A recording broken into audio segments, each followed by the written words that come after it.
Hola, en este vídeo te voy a mostrar y voy a solucionar las dudas más habituales que suelen surgir a la hora de cumplimentar la hoja de recogida de datos de renta. Para ello, comparto pantalla y te enseño. Para empezar, te voy a enseñar la propuesta de estructura de carpetas para que lleves una correcta gestión de las inversiones. No es una propuesta cerrada, simplemente es lo que yo hago y la forma que me permite llevarlo ordenado. Para ello yo creo una carpeta que denomino alquileres y dentro en este caso, en este ejemplo, tendríamos dos pisos. Dentro de cada piso tenemos una carpeta con escrituras, en la que aquí tenemos la adquisición y la hipoteca. Siempre aconsejo también que al final del escaneado de las escrituras añadamos también las facturas y los gastos que incurrieron en el momento de la compra. Pues meter el ITP, meter la factura del registro, meter la factura del notario. De tal forma que a la hora del cálculo de las amortizaciones y si en algún momento lo vendes, el cálculo de la ganancia patrimonial esté ya todo junto. En los contratos de alquiler lo mismo. Yo suelo distinguir y tengo la carpeta con antiguos y el que está vigente en este momento para tenerlo a mano. Y por último, una carpeta que denominamos contabilidad con la relación de los gastos de cada ejercicio. Vamos a ver los del 22, que es la declaración que nos toca ahora. Mi consejo es denominar cada PDF de forma clara de lo que es cada gasto que estamos imputando. Y en los que son varios recibos, mi consejo es juntarlos todos en un único PDF. Para escanear facturas utilizo la aplicación CamScanner y para juntar PDFs utilizo la aplicación I Love PDF. Te dejaré los enlaces en las notas y ahora es que son aplicaciones muy fáciles de utilizar y súper útiles. Por ejemplo, en el de recibos de hipoteca, si yo lo abro, tengo los 12 recibos del mes ordenados y los tengo ya todos juntos, no tengo 12 archivos. Lo veremos después, pero ya lo dejo marcado aquí. El importe que vamos a coger para la declaración de renta es este de aquí, el de importe de intereses. Venga, y el resto, gastos habituales. Suelo aconsejar separar las facturas de reparaciones, reformas y equipamiento para que no se crucen con las de los gastos mensuales, o sea, los gastos corrientes anuales, y las tengamos identificadas. Vale, pues visto cómo podría ser la estructura de llevar la organización, vamos a ver qué es lo que tienes que cumplimentar. La plantilla que yo te envío es esta. Tiene dos pestañas, una en la que cumplimentamos los datos generales y otra en la que rellenaremos ahora con los inmuebles. Esto es muy sencillo, la única regla que hay que tener aquí clara es vas leyendo y solo y única y exclusivamente cumplimentas lo que a ti te afecta. Si ni tú ni ningún familiar tuyo tiene discapacidad, como si no apareciese, si no está divorciado, como si no apareciese esta casilla. Aquí ponemos datos generales y aquí vamos ajustando ya las peculiaridades de la declaración de cada persona. Mi consejo siempre es que nos reportéis toda la documentación para que podamos contrastarla y podamos verificarla. Pero si me dices, oye, yo no tengo certificado de retenciones, pues me pones aquí, no tengo, ya está. Nosotros verificaremos los ingresos que has obtenido con los datos fiscales que constan en Hacienda, te lo preguntaremos si te cuadra y lo daremos por bueno. Pero si nos aportas el certificado, lo verificaremos. Pongo una serie de casos en los que hay que declarar lo mismo. Si tú no has tenido ventas de fondo de inversión, aquí no marcas nada. En cuanto a ventas de inmuebles, bueno, o en general respecto de cualquier tipo de ingreso, te menciono cuál es el justificante que necesitamos para preparar la declaración. Lo mismo, por ejemplo, con ventas de inmuebles, que es lo más claro. Si lo ideal es que nos envíes la ganancia patrimonial, la calculamos por la diferencia entre el valor por el que has vendido el inmueble y el valor por el que lo adquiriste. Nuestro consejo es que nos reportes las escrituras de los dos momentos junto con todos los gastos que incurrieron en cada momento, de tal forma que nosotros haremos un cálculo preciso y verificaremos con los documentos oficiales. Si me dices, oye, no las tengo escaneadas o me falta pero tengo los datos anotados, lo mismo, nos haces una relación, por ejemplo, aquí en observaciones o en cualquier casilla de estas, nos dices, compré el piso por tanto, pagué tanto de notario, pagué tanto de registro y lo he vendido por X. Y nosotros con eso lo calcularemos. Y en cuanto a otros datos, todos estos los contrastamos también nosotros después con datos fiscales que constan en Hacienda, pero si tú nos lo reportas, lo mismo, verificaremos que no hay ningún error de trazabilidad. Y ahora sí, nos metemos ya con lo que es puramente la declaración del piso de alquiler. He cogido de ejemplo, según la carpeta que teníamos, el ejemplo del piso de la calle María Moliner. Simplemente identificación, referencia catastral, porcentaje de titularidad. Si, por ejemplo, es a medias con tu mujer, es un inmueble del matrimonio, pondremos 50%, porque es tuyo solo es 50%.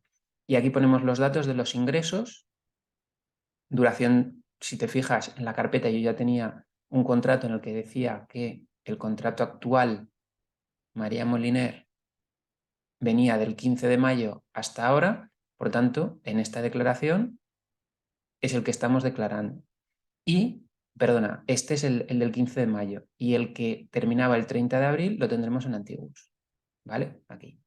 Esos son los dos que declaramos este año, que inciden en la declaración. Y le asociamos los gastos.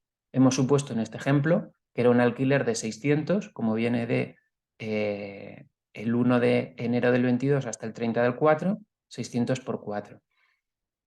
Y hemos supuesto que a partir del 15 de mayo se ha vuelto a alquilar, pero ahora el precio es de 650. Asociamos cada ingreso a cada contrato y ponemos totales. En este desplegable marcamos si es vivienda habitual para que podamos tener en cuenta la reducción del 60% o si es cualquier otro tipo de alquiler. Aquí relacionamos los gastos. La comunidad de propietarios, por ejemplo, hemos supuesto que tiene una cuota fija de 50 euros al mes. Lo que pagas de IBI, lo que pagas de seguro de vivienda, lo que pagas de seguro de impagos y los intereses de la hipoteca, como hemos visto antes en el ejemplo, es el sumatorio de los intereses abonados. Vamos aquí, gastos, recibos de hipoteca, el sumatorio de los intereses. Puedes obtenerlo tanto de los recibos mensuales que te cargan en el banco, este es el típico recibo que se descarga de la banca online, como si tienes un cuadro de amortización en el que aparecerán todos juntos.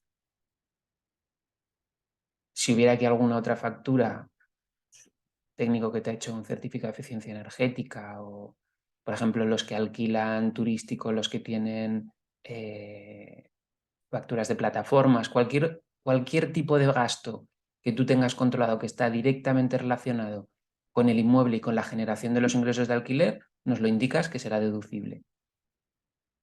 Siguiente punto, los datos de adquisición para los cálculos de amortización y rentabilidad.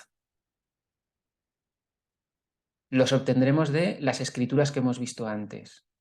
¿Vale? Nos va rellenando por cuánto compraste y qué gastos incurriste. Si tienes alguno adicional que no está aquí, siempre te dejamos este campo vacío para que lo termines de complementar. Estos son datos lo veremos después en la siguiente hoja, para que te ayudemos a llevar un control del flujo de liquidez y de la rentabilidad que le estás obteniendo al piso. Simplemente aquí es decirme cuánto pagas al mes de hipoteca y cuando lo compraste, si le tuviste que hacer alguna adecuación, pues si le tuviste que cambiar sobre los puertos, una pequeña reforma de ponerlo en funcionamiento que pudiéramos considerar que fue un gasto inicial, pues lo tenemos en cuenta también a la hora de, del cálculo de la rentabilidad. Y por último, aquí relacionamos las facturas de reparaciones, reformas y mobiliario. En este caso, en esta casa, se le ha puesto un armario comprado en IKEA y una reparación de un cuadro eléctrico o algo que hace referencia a electricidad. ¿Vale? Aquí tenemos las dos facturas. El armario que le hemos comprado a IKEA y la factura de electricidad. Vale, pues ya lo tenemos todo. Aquí aparecen los enlaces a las dos aplicaciones que yo te he mencionado antes y que aconsejo utilizar porque son súper sencillas y súper útiles. Lo mismo, y un campo de observaciones para que nos hagas cualquier mención que pueda tener importancia a la hora de hacer la declaración. No me pagaron tal mes, tuve un problema con no sé qué, el cálculo del seguro de vida de la hipoteca es por 30 años. Lo que sea, cualquier cosa que tú consideres, se menciona aquí, ¿vale? De la misma forma, se me ha olvidado decirte, en reparaciones imputamos aquí tanto las pequeñas reparaciones como las grandes reformas. Si tienes una gran reforma en la que le has pagado a una empresa reformista, por ejemplo, 12.000 euros por la reforma, se imputa aquí. Y si en vez de que te haya hecho la reforma una empresa, te la has hecho tú haciendo compras en Leroy Merlin, en Bricomark, etcétera, también es perfectamente deducible. Se imputa todo aquí, ¿vale? Siempre te lo digo, recuerda que deben de ser facturas completas con nombre, DNI y dirección del piso al que imputamos el gasto. Y nosotros ya cribaremos, sí que te pedimos que nos pongas el concepto para que nosotros lo clasifiquemos, y si llevas la carpeta de la misma forma que lo hemos visto, ya ves que es muy sencillo para mí entrar y verificar que esto, por ejemplo, no es una mejora y efectivamente es un gasto. Yo entro, compruebo y te lo damos por bueno. Si llevas esta estructura, para mí me facilita mucho el control. Y con esta hoja de datos que tú nos facilitas, nosotros te vamos a devolver esta, que es una hoja muy completa en la que aparecen todos los datos de la declaración conciliados con lo que vamos a poner en la presentación que hacemos a Hacienda. Esto es muy importante, por una parte, porque permite llevar el control total, de tal forma que si en algún momento tenemos una revisión de Hacienda, tendremos la trazabilidad total de todos los datos, ¿vale? Sabremos exactamente qué cifra pusimos en cada casilla y tendremos todo traqueado para saber que ese año imputamos una pequeña reparación de electricidad de 74,9 y la iremos a buscar y la tendremos en la carpeta, ¿vale? De tal forma que será muy sencillo pasar cualquier tipo de revisión de Hacienda. ¿Por qué creo o por qué creamos una hoja tan completa? Porque para hacer correctamente la declaración de Hacienda nos obliga a parametrizar mucho y a separar los ingresos de cada contrato de alquiler, los DNIs de cada contrato de alquiler y los gastos que en función de la duración del contrato imputamos a esos ingresos, ¿vale? Entonces, con los datos que me has facilitado en la hoja que hemos visto anterior, yo reformulo todo y genero los datos finales, que son los que vamos a declarar. Estos son los que computaremos en la declaración de renta, ¿vale? Como ves, en este caso había dos contratos de alquiler y por tanto hay una declaración de ingresos y gastos, otra declaración de ingresos y gastos, y hay una partida de los gastos que no van a ser deducibles. Es decir, por ejemplo, el IBI, no podemos deducir los 182,55 por el total del año, sino que hay una parte, hay aquí desde el 30 del 4, es decir, del 1 de mayo al 14 de mayo, el piso ha estado vacío y Hacienda no nos permite deducir gastos. Por tanto, tenemos que hacer la prorrata, en la que ya para eso tenemos la hoja Excel, para imputar exactamente a cada contrato lo que podemos deducir, ¿vale? Al final, con todos los datos metidos, tenemos una hoja por cada inmueble y un resumen al final que nos permite llevar un pequeño control de la rentabilidad, ¿vale? En este caso, este piso habría generado 7.275 con 2.200 euros de gastos, entre comillas, reales, y un gasto para el cálculo del rendimiento fiscal de 525. Se le pagaría 689 euros de IRPF y el beneficio neto serían 4.300. Teniendo en cuenta lo que paga de hipoteca, sería un cash flow de 893 euros anuales. Aquí estaría con todo detalle.